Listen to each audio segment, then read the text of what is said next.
a lot of people may find this podcast extremely interesting. So how can they get involved? How can they get engaged with Finding the Flint efforts? Well, the first step is to find it. We started calling the project Finding the Flint because we literally had to go pull over on the side of the road and look under bridges and look inside of storm drains.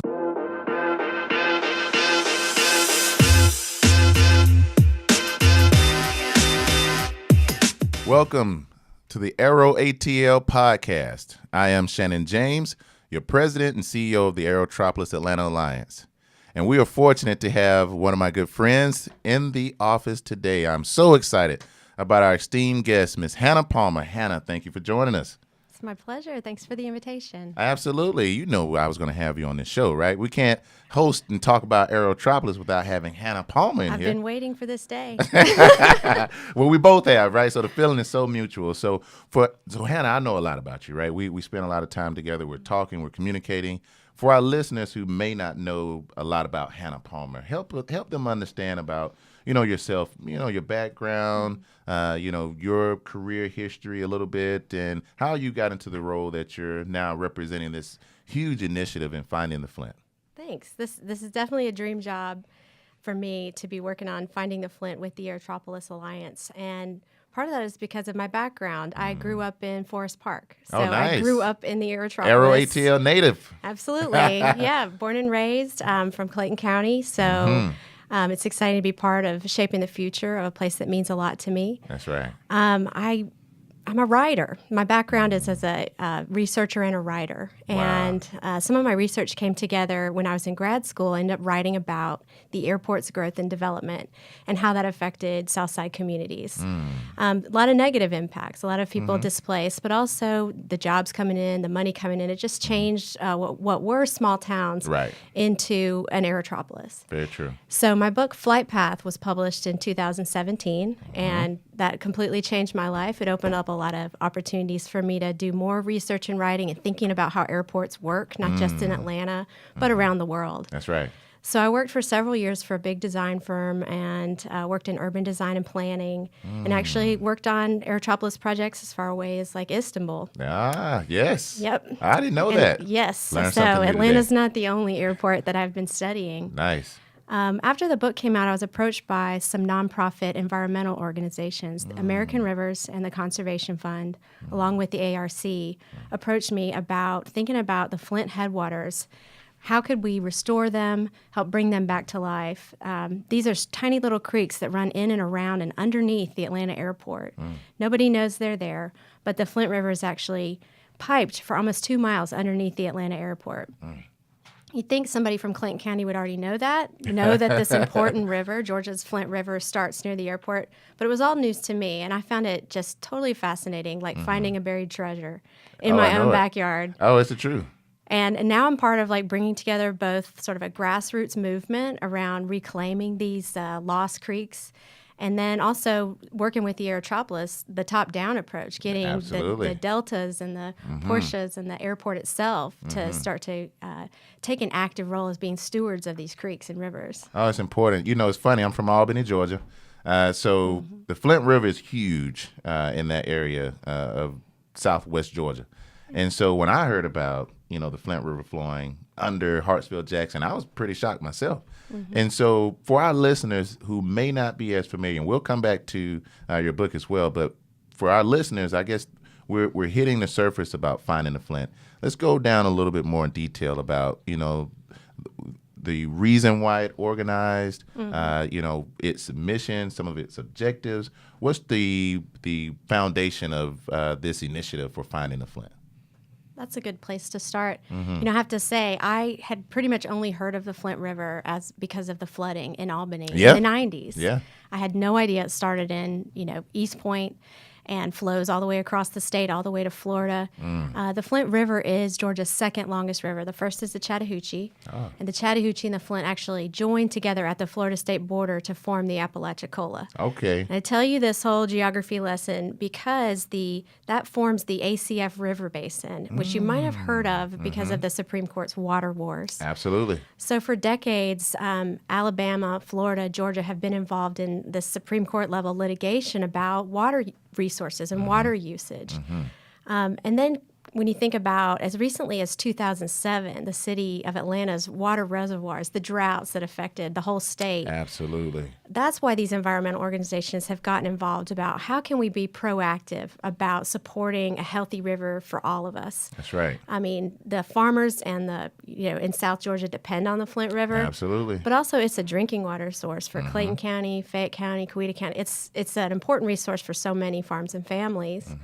So it's not just about like saving the fish and the wildlife, though that's a really exciting part of the project too. Of course. It's about like a water resource that the whole region depends on. And here we are sitting right at the headwaters, and we have a massive airport on top of it. Wow. So that's kind of where the urgency came from. These environmental organizations working with the ARC to see what can we do that's positive and proactive to try to restore these creeks and rivers. And for us, part of that question was like, how do you make people care about this river if they can't even see it? Right. They don't know it's there. There's no physical access to the river, obviously, because it's in tunnels. It's underneath an airport. Yeah, But I've witnessed it personally. You've seen it now. Yeah, thanks to you. Oh, that's right. Yeah, you remember that trip. Yes, I had the pleasure of taking Shannon James along with a number of airport area stakeholders on a hike to visit the headwaters of the Flint River inside the fence. Believe it or not, there's a daylighted stretch of the river right near the 5th runway, and it looks like a nature preserve. It's kind of unbelievable. There's these boulders and rapids, and this is inside the world's busiest airport. And I'm sure most of our listeners have no idea. Because I literally had no idea that even existed. And when we took that tour, I mean, I was just amazed by its beauty and also its potential. And I think through this effort, more of our Aerotropolians will understand just how valuable that natural resource is, not only just as a resource, but also as an asset to our market. So you mentioned a few of the organizations who, like the Conservation Fund, some of the organizations who were early adopters to this proactive approach. Allow our listeners to understand just how engaged now the effort is and who's all involved. Because there are, like the last meeting we had, it was a full room. I was on the phone, but I could hear everyone, and it seemed extremely engaging. So some of our listeners to understand who's all at the table now. It's a big table. That last meeting we had was hosted by Hartsfield-Jackson. So the airport is obviously an early adopter and absolutely a leader on this project. In that room, we had representatives from all the little cities and Fulton County and Clayton County. So lots of city engagement, Hapeville, College Park, East Point, Forest Park, Riverdale, all around the airport. But also as exciting is the private and corporate partners who are at the table. Woodward Academy has been an early supporter. Big champions. Their campus is really right on top of the headwaters, too. They see the opportunity to, beautify edges of their campus, but also educate their students and connect their community with the local community. Delta Airlines has taken the lead. There is a segment of the river that's on their campus. Wow. And it really looks like a ditch at this point. It's sort of an eyesore on their campus. And when we started talking to them about the potential for restoration, their sustainability team really saw the vision as part of their own vision for campus beautification, taking care of their employees, engaging the community, and then just thinking long term about the health of aviation and that pipeline of new pilots the people that they want to recruit and attract to Delta. So Delta is taking the lead on a project on their campus, which is a huge win. That's huge, Hannah, huge.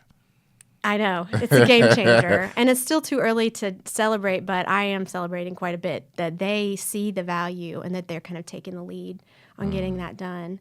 The Clayton County Water Authority, as well as the other water authorities downstream, you better believe they're at the table.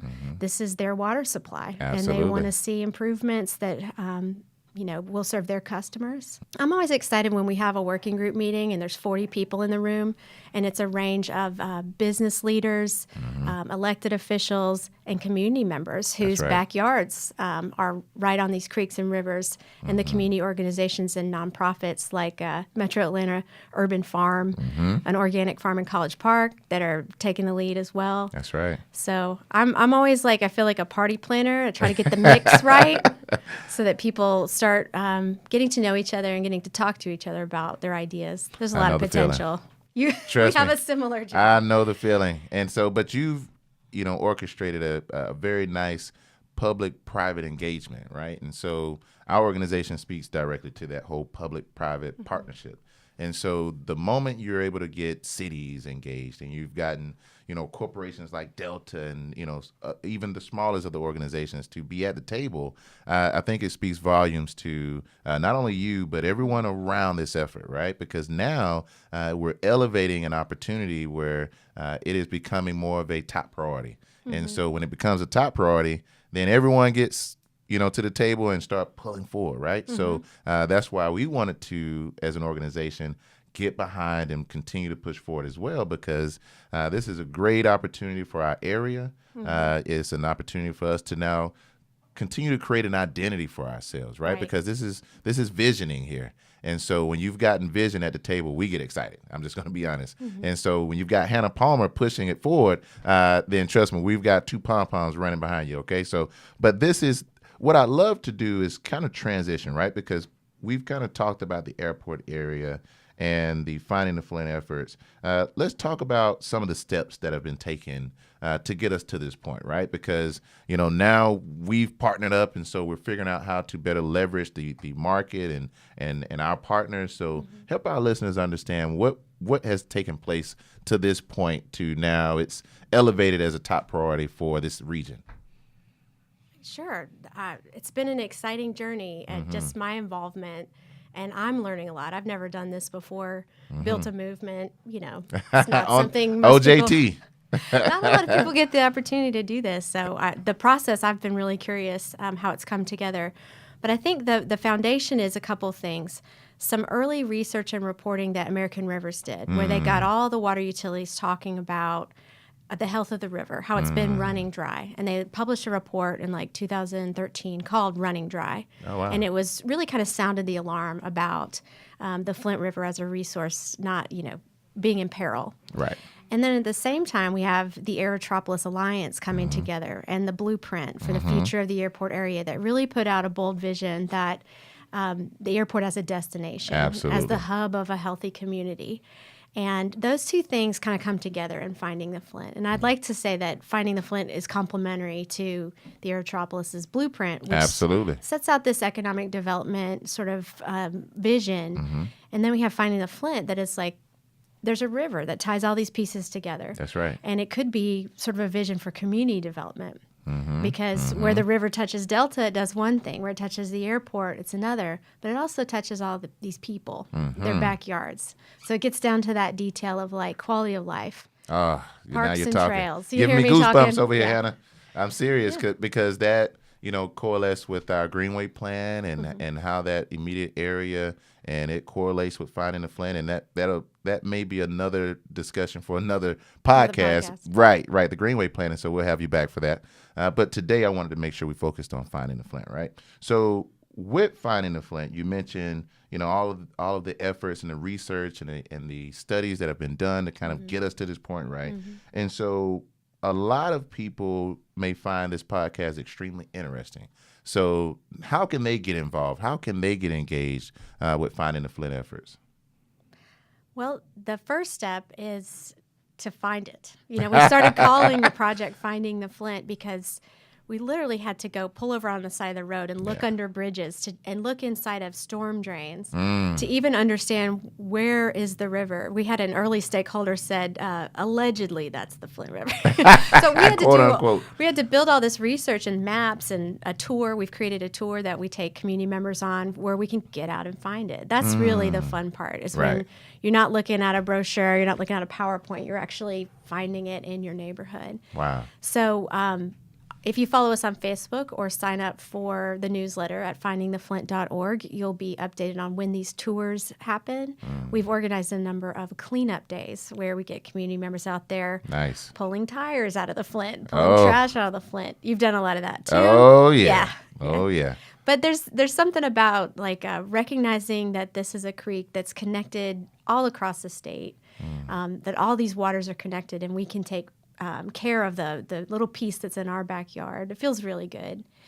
In addition to that, we are creating in 2019 a water quality monitoring program where community members can be part of an ongoing effort to test the waters that flow through their neighborhood for working with Georgia EPD, the standards that they set out. So you can test for bacteria, for chemical pollution, because we want more neighbors to understand what's in the creeks and waterways. In a lot of ways, you see the creeks and they're alive. There's fish in them. Right. You wouldn't there's frogs. I've seen all kinds of wildlife in East Point, of all places. Wow.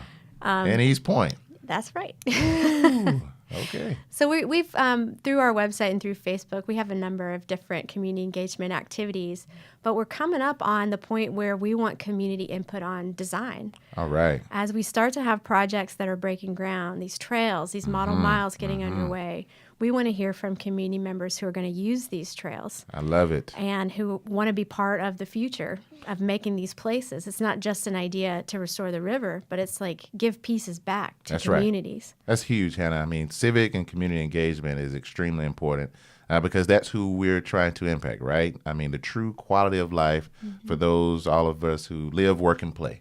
And so when you can actually be engaged and have input, and once it comes to fruition, you feel a part of it, and you can really embrace it. And so I love the fact that you're advocating, continue to advocate for civic and community engagement. So I hope our listeners are hearing that. It'll make a better project in the long run because community members are going to own these spaces. That's right. They're going to take care of them into the future. They're going to bring their kids and grandkids there to see the river. They're going to tell the story. We want them to be proud of it and be part of every step of the way. So I love how you transitioned into our communities. What should our listeners expect next from Finding the Flint? Any activities or meetings or any initiatives that they should be aware of that you would like for our listeners to hear about? Well, specifically, we have our working group meetings, and that's generally stakeholders who can come to a Tuesday 10 o'clock meeting. We're also starting the same series of monthly community meetings. Nice. And we're hoping to get the first one announcement for that. It's going to be in East Point, hopefully in March. Okay. Also, ongoing community tours, cleanups. We have a water quality monitoring workshop scheduled for February 23rd. That'll be in East Point. You can sign up. It's a free workshop. We're even going to provide lunch because it's a long training. It's a pretty serious training. I can believe it. Trust me. So those are like the immediate things happening just first quarter, just for the community. But the really exciting stuff is I hope we'll have some golden shovel moments, groundbreakings coming up. Again, too early to announce anything like that, but I feel like 2019, there's at least a couple of those that are going to be happening. Too. Oh, trust me, when you behind the wheel, I'm sure it will. Another exciting, and you mentioned a lot of exciting things, but let's allow our listeners to hear about your new book. I still feel like it's new because I now have it, and so I just cracked it open thanks to Gerald McDowell, my good friend next door. Matter of fact, I've got pictures of you signing a few. I got to send over to you. Help our listeners understand how they can get a copy of your book or get access, because I think it would behoove our listeners not to understand kind of the history before now picking up moving forward with a lot of the Greenway, Finding the Flint, all the efforts that are happening in our region.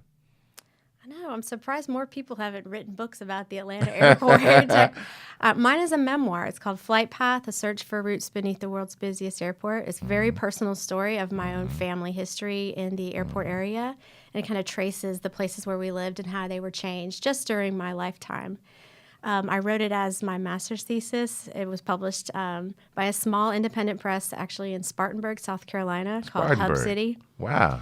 Yeah, so I like to point that out because it's an Atlanta story, but there's some universal themes here. A lot of people, you don't have to be from Atlanta to recognize, how the South is changing and to feel somewhat, confused about that and to ponder like how home is always changing.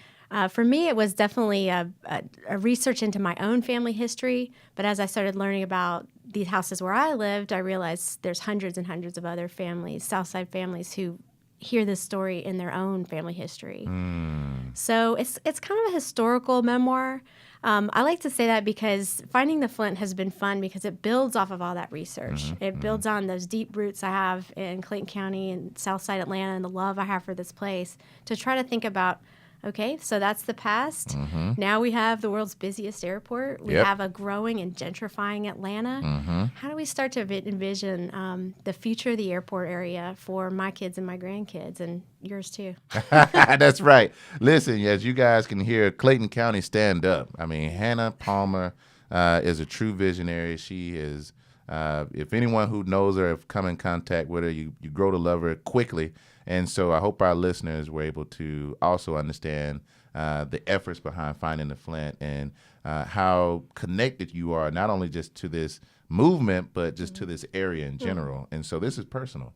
This isn't just business. This is also personal. So I want to thank you, Hannah, for joining us today. Anything that we may have not talked about that you would like our listeners to know? Any lasting information for our listeners? Well, I just want to say that, for me, this project has been fun because I have even deeper roots now and deeper admiration and respect for the cultural history and the natural history of this area.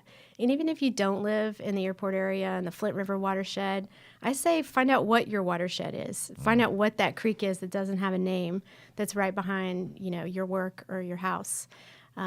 There's a lot of meaning in knowing the names and like the impacts of those creeks and rivers. So get out there and find, if it's not the Flint, find the creek is in your backyard.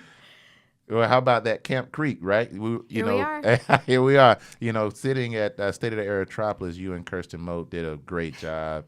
And it made me think about the creek under Camp Creek, right? So, but listen, great input for our listeners. Do some research. Just figure it out. Get into detail.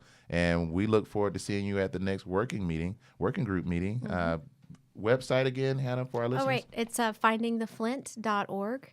And there you can learn a little bit about the history of the Flint. There's downloadable maps if you want to get out and find it yourself. There's also a sign up for the newsletter so you can get information about, upcoming events. And then we're on social media, Facebook, Instagram, if you want to engage with us that way. Awesome. Well, Hannah, thank you so much for joining us today on our podcast. Always great being in your presence. And for our listeners, we like to deliver firsthand information where you can hear it here first. And you were able to see Hannah Palmer grace this mic and give you all this great information about Finding the Flint. And so if you want to find more information about us as well, follow us on LinkedIn, Twitter, Facebook. And also feel free to email us if there are some questions that you may want to know more about or want to engage more into our podcast. Email us at info@aeroatl.org. That's AEROATL.org. Follow our website, www.aeroatl.org. And again, I want to thank everyone for joining us. Hannah, I want to thank you again for taking the time out of your busy day to spend time on our podcast and embrace our listeners with great information. And press rewind if you want to hear more, okay? Again, Shannon James, your president and CEO of the Aerotropolis Atlanta Alliance, where we want to help you land here and take off.